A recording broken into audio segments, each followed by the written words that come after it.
Cortez, and I'm a critic, and welcome back. We're continuing our deep dive into the 2024 NFL Draft, as now we are now on the west side of the NFC side, with the runner-ups again as the San Francisco 49ers will be the start of our deep dive into the NFC West. San Francisco. Maybe this draft class can finally get them over the hump. Maybe.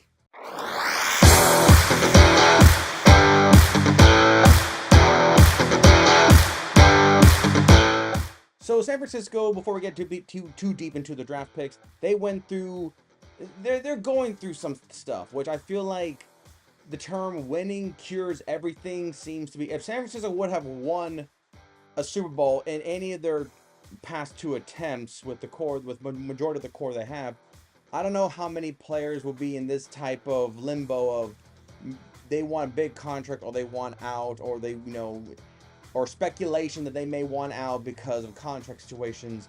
It is very, very hard in today's NFL to keep all the A-plus players. It's not like a game of Madden. And sometimes some teams have to make choices, which why I feel like coaching becomes probably more of a factor, because you have to be able to adapt with the players you got. And honestly, you got to figure out who is actually worth, $40 million a year to who's worth $10 million a year, and find a way you can find a nice equal balance. It's a weird concept, especially when San Francisco has been probably the NFC's favorite for years, or at least the past few years, and still have not won a ring. It just kind of feel like. So let's see this new group of gentlemen and see if maybe these are the, I don't know, 8 people they expected to do something. I think it's 8. But with the 31st pick in the 2024 NFL Draft, the San Francisco 49ers select Ricky Pearsall, wide receiver, Florida. What? Yeah. I don't know how many of you remember, but I remember when Ted Ginn Jr. got drafted by the Dolphins in the first round. And I remember that was my reaction. What? Not saying that Ted Ginn Jr. is not a great player. I think he was more effective the older he got, because I feel like he probably got more utilized correctly than he was. He was a great talent at Ohio State, don't get me wrong. And his punt return ability was, up there with the Joshua Cribbs and Devin Hesters of the world. But it was still like, wow, Ted Ginn Jr. by the Dolphins. Really? Yeah. This Ricky pick feels weird because Coleman was still on the board and Mitchell was still on the board. There were still other receivers that were probably considered way more valuable and way more talented and better graded than Ricky.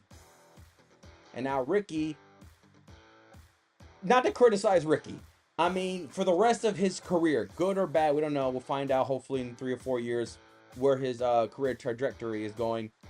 He'll be viewed as a first round pick for the rest of his life. First round pick will be forever tied to his name. Ricky Pearsall, first round pick wide receiver out of Florida. First round pick Ricky, first round pick out of the University of Florida. He's a first round pick. I don't know, guys. Debo was still there. I know the Brandon Ayuk thing. By the time of this recording, I have heard nothing. I don't know. I feel like this was a little bit stretched, and I feel like if maybe this was meant to be that Ricky is a good receiver, but if he were to get like a Coleman, maybe it would have scared Brandon Ayuk to say, well, I guess you don't need me. But they want to get another receiver just to be like, we got another receiver, but it doesn't mean we don't want you, Brandon. We still want you. So maybe it comes out like that. He's definitely a now. We'll see what the Niners offense will look like. Right now, Juwan Jennings is viewed as the third receiver on the roster, and Ricky was the backup, but that's not really too surprising with the rotation system they have. Hopefully, Ricky can make an impact right away and not let that one catch he made at Florida dictate his draft status. We'll see what he can do in the 49ers offense. I don't know. I just feel like there were better receivers than Ricky. I'm sorry. I know it's kind of a dick move to say. I think there were better receivers than Ricky. But guys made the pick. Maybe my conspiracy about not trying to scare off Brent Ayuk was the reason. I don't know. Then with the 64th pick in the second round, the San Francisco 49ers in the 2024 NFL Draft drafted Renardo Green, cornerback, Florida State. Yeah, that's kind of funny. You went to Florida to get a receiver, and then you go to Florida State to get a defensive back. Cool. Lovely. They guys probably played each other that year too. So perfectly, synchronized here. The cornerback department, I don't know. I mean, does anybody feel that Ward? Now, the big thing for me is Tolana. I can never pronounce his name. Hufanga, the USC number 29, the safety. I feel like when he got hurt against the Buccaneers early in the season, I feel like that was a big glaring weakness into the secondary that I feel like they didn't really recover as well as they probably wanted to, especially when it came to, potential Super Bowl. Man, who knows how much impact it would have, but he was there to help out with the Niners against the Chiefs in the Super Bowl.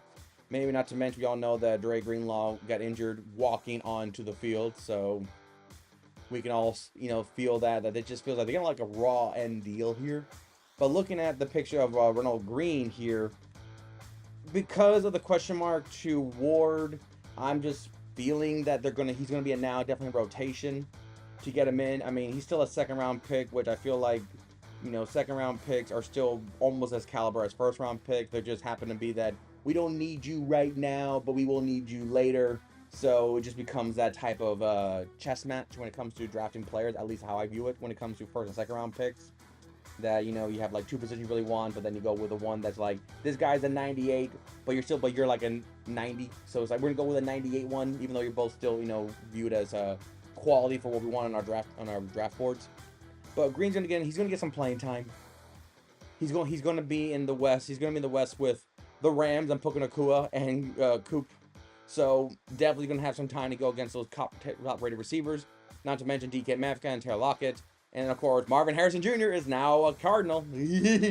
So the secondary department definitely, when it comes to their cornerback, probably get plenty of opportunities to, get themselves ready. And then of course, we'll see what happens when the playoff time comes. But this feels more as a now than a later. Then we go to the third round, which feels like I feel like San Francisco just didn't really push the needle as much. Well, that's what happens when you go to the Super Bowl. You don't really push the needle that much. And in the third round, with the 86th selection in the 2024 NFL Draft, the the San Francisco 49ers, let me be professional here, select Dominic Hooney, offensive tackle, Kansas. I feel like this is, they have Hooney as a left guard behind Aaron Banks, even though he was a tackle at Kansas. At least that's how he was drafted. Maybe I have my notes wrong. But either way, they're going to put him as a left guard. Right now, he's currently behind Aaron Banks.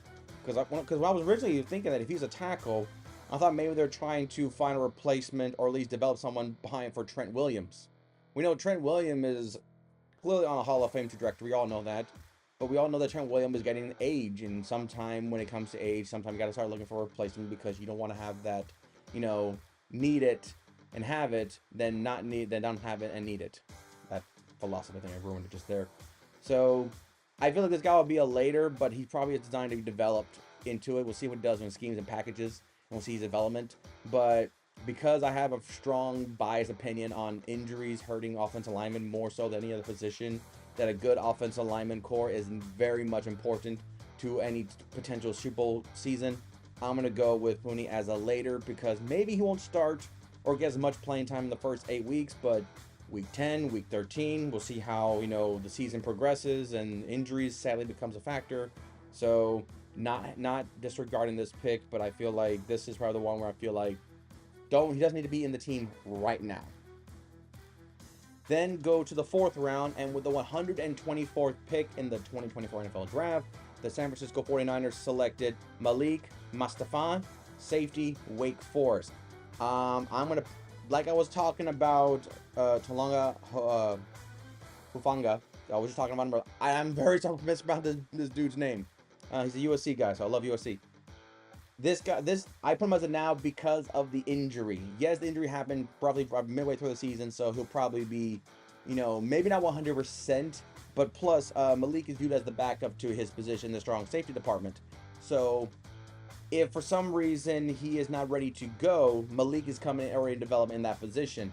Now, I'm not saying that he will surpass and take the starting job right away, But I'm thinking that if they're not going to rush Hufanga into the lineup, Malik probably gets some starting time in the first few weeks early in the season until Hufanga gets developed, and then you have Malik already getting some quality playing time in his rookie season, and therefore for pardon, for fresh legs, skilled player, early development, you have already a qualified rotational player in the secondary if need be when it comes to packaging situations. So this is why I give this guy a now, because I don't think, if he's not 100% ready, don't rush Hufanga if he's not 100% ready from his injury. So that's the one thing why I'm giving this guy a now sticker, because I don't want the Niners have to rush their starter back in if he's not 100% ready. Man, burpee. So, still in the fourth round, and basically 5 picks later, with the 129th selection in the 2024 NFL Draft, the San Francisco 49ers selected Isaac Gerendo, running back, Louisville. I'm guessing for rotational purposes. We all know that Christian McCaffrey is a Swiss Army knife. He catches, he runs, he throws, he poses for Sports Illustrated. He's that kind of guy. He does it all. And we all know the fear of running backs in the NFL. Once they reach late 20s, early 30s, there's always that talk of, we need to talk about replacement. I feel like Christian McCaffrey, he did a lot. He did a lot last year. And he was my MVP for the Niners anyway. That Elijah Mitchell is the backup. I feel like Isaac's coming in to help take the load, because I feel like they want to keep Christian McCaffrey longer as a Niner than that. So maybe this is meant to give Mitchell and Isaac more running time, and then keep Christian McCaffrey as fresh as possible, because running back does have that notion of wear and tear.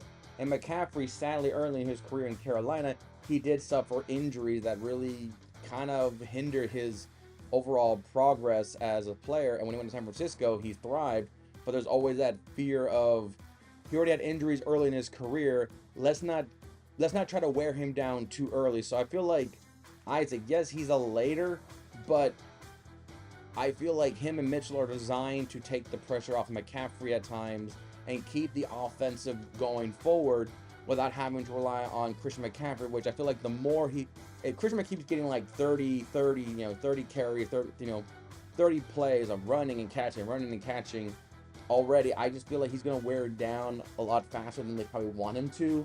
So with Mitchell and Isaac coming in to carry some of the load, especially in between the tackles and maybe some receiving game and special team, in screen games, it could help Christian McCaffrey longevity as a 49er versus just, he's your replacement. That's how I'm viewing anyway. Still in the fourth round with the 135th selection in the 2024 NFL Draft, the San Francisco 49ers selected Jacob Counting, wide receiver, Arizona. Now, I've heard nothing about this guy. No, I heard a few things. About the receiver, but the big point I want to address is, so Ricky was your pick. You got 2 new receivers into the lineup, and the Brandon Ayuk thing is a lot of people still looking at going, so Brandon Ayuk, what's going on with him? Funny enough, at the time of this recording, Justin Jefferson just got paid. He got the bag. He got his he got his treasure for a Viking. He got it. He plundered himself in Minnesota and got what he wanted and got what he deserved. So there's always that talk that if one receiver starts getting the bag, the next receiver coming up, probably CeeDee Lamb and Ayuk, we'll see what happens with that category going on. Higgins over there, so sometimes number one receivers are special, and sometimes it's hard to get 2 number 1 receivers in the draft and then have a 1-2 play, and sometimes it comes down to price tag, and it's a weird thing that you want them to get paid, but also you want to be like, yeah, but if we pay you too much, we won't be able to pay these other positions that are not asking even a third of what you're asking, but we need to pay them, so therefore this whole team becomes Super Bowl contenders consistently. That's why Mahomes and Brady were probably so successful. They didn't ask for literally 70% of the salaries of their teams. They didn't. Even though they probably should and could have gotten what they deserved, they didn't. So when it comes to this category of receiver for the Niners, I'm still putting Jacob County down because I am still looking at the Brandon Ayuk thing, that maybe they doubled down with Ricky and Jacob in this year's draft to pretty much feel like we have Debo. We know how valuable Debo is. We also know that Debo does a lot. Brandon Ayuk is probably our best receiver in this team. And it's funny enough that when in the Super Bowl, it never really felt that Brandon Ayuk and Debo were as dangerous for some reason, that maybe Ricky and Jacob could come in and take some of the pressure off if they develop quickly. So I'm putting Jacob as a now, but I feel like this is the Niners doubling up on receiver to hopefully, depending on what happened with Brandon Ayuk, maybe if things go south, soften the blow of an absence of a great talent like Brandon Ayuk. Possibly. Then we go to the 6th round, and with the 215th pick in the 2024 NFL Draft, the San Francisco 49ers select Jared Kingston, offensive guard, USC. Alright, so we got 2 interior offensive linemen to help. I was honestly thinking that they will probably focus more on tackle for depth for potential for the Trent Williams thing. That's the big thing I kept thinking about. But if this guy comes in as both interior offensive linemen, I'm guessing is for depth purposes, development, and we'll see where it goes from there. Jared Kingston is currently viewed as the 3rd string backup in the right guard department behind Joe and Spencer. So we'll see what he can do in preseason, get himself some playing time and some reps. So all I can really feel is that he could be a casualty of, we don't have enough roster spots, so you might just get followed to practice squad, and we'll see what happens. Like I said, offensive lineman injuries could promote people from practice squad to the active roster during the season. But for all I know, Jared could be just sadly a casualty of, we have too many already, last one in, first one out kind of thing. So he might be viewed as an else, and maybe he might get some opportunities elsewhere. Could be. And then with the last pick for the Niners in the 7th round, with the 251st pick of the 2024 NFL Draft, the San Francisco 49ers selected Tatum Bethune, linebacker, Florida State. So we end with another Florida State linebacker. And I feel like this could be viewed as a potential Dre Greenlaw injury is so fresh in the minds of all 49er fans, especially the way it happened. Just running onto the field and then he just collapsed and then he's done. Another devastating blow to the Niners in the worst possible way to happen, in the worst timing ever. It wasn't even like he was making a play. He was just running onto the field like, we're all told as, we all play football. Run on off the field. Run on and off the field. Jog. So I'm not saying that he's coming in to be his replacement, but I feel like, their running back, the linebacker department is still pretty full. Tatum is still viewed as a third stringer, right behind on the strong linebacker side behind Ezekiel Turner and DeVore Campbell. So the Greenlaw thing might be the big thing where we'll see, Greenlaw's injuries, and we'll see how much depth we need a linebacker to accommodate potential some time away, to see how long it takes Greenlaw's injury to come into it. So we'll see. But at the end of the day, I mean, the linebacker department is full. It's every position. Weak side linebacker, middle linebacker, and strong side linebacker are full. 3-3-3-3-3. So, like I said about Jared on the offensive lineman side from the guy from USC, this could be just a case of we have too many already, and he might just become a cap casualty, and cap as in not in salary cap, but as in roster cap. It might be too much that he might be sadly out because they don't have enough space for him at the time of this. So I'm viewing this as an else, that he could potentially probably get more opportunities elsewhere if he does not make enough splashes to push him into the conversation into the 53-man roster. That's how I'm feeling it. So that was all the 49ers pick. Where do I have them? They were contenders. They're still contenders, even though I do question some of the picks, especially the receiving department, with Ricky. But the Niners are still contenders. Anyone that says the Niners are not contenders, even before this draft, I think they were just, you know, trying to just trolling. The Niners are still going to be the Niners. There's still plenty of talent in this team. Like I said, there's some injuries that are coming back in. Brock Purdy is always going to be a question mark until he does something. And I know he's going to be criticized, you know, especially the Niners don't do as well as it did last year, record-wise, stats-wise. But they're still contender, guys, and this roster still have plenty of talent in there that they could make an impact, you know, in situational rotation. And we'll see how impact preseason will definitely give us a better preview of what the Niners can really be. But they're still contenders, guys. I cannot say anything about it, and this roster does not dissuade that. So, that's the 49ers. And now we're going to go and talk to a rivalry. And the good news is I finally got the right hat. So, the next team we're talking about in the NFC West will be the Los Angeles Rams. And see that, could they find another diamond in the rough like Puka Nacua did? And also, Aaron Donald is gone. 10 years he's gone. What did they do? I think they did pretty good in overcompensating. But that'll be for next time. Until then, I'm Cortez, and I'm a critic. Thank you very much for watching.